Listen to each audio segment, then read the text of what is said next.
বাংলার হয়ে বেঙ্গালুরুতে প্যারা অ্যাথলেটিক্সে পদক জিতলেন সাগরের তিনজন সঙ্গে কাঁচরাপাড়া সাহেব, তারকেশ্বরের উজ্জ্বল আর দিনাজপুরের উত্তম। বাংলার প্যারা অ্যাথলেটিক্স সংস্থা পাশেই দাঁড়ালো না, ব্যক্তিগত উদ্যোগে গেলেন ওরা। কেন? যারা রাজ্য মিটে অংশগ্রহণ করেনি তাদের ভেতরে প্রতিবন্ধকতাটা এমন ছিল যে বাদ হবে না।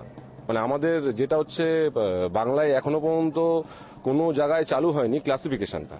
সচিব ভাস্কর মুখোপাধ্যায় বলছেন নিজেরাই বাতিল করেছেন চ্যাম্পিয়নদের, অথচ অ্যাসোসিয়েশনই নাকি ফর্ম ফিল আপ করে পাঠিয়েছেন ওদের। এ আবার হয় নাকি? একটা মিথ্যা বলতে গিয়ে হাজার মিথ্যা বেরিয়ে আসছে। তবে একটা সত্যি কথা বলে ফেলেছেন ঠুটো জগন্নাথ সচিব মহাশয়, অ্যাথলিটরা নিজের উদ্যোগেই গেছেন। প্রথম যখন ওদের আমি ফর্ম ফিল আপ করাই তখনই আমি ওদের বলেছিলাম যে পয়সা নিজেদের, যাওয়া আসার পয়সা নিজেদের।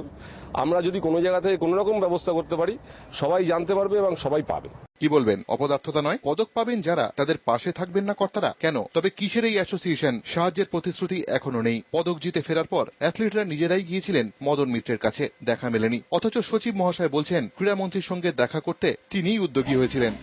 আমরা গেছিলাম একদিন আমাদের স্পোর্টস মিনিস্টারের সঙ্গে দেখা করতে, উনি ছিলেন না।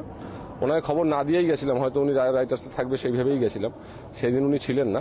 ভাস্কর বাবু আবার জড়ালেন মিথ্যার ফাঁদে।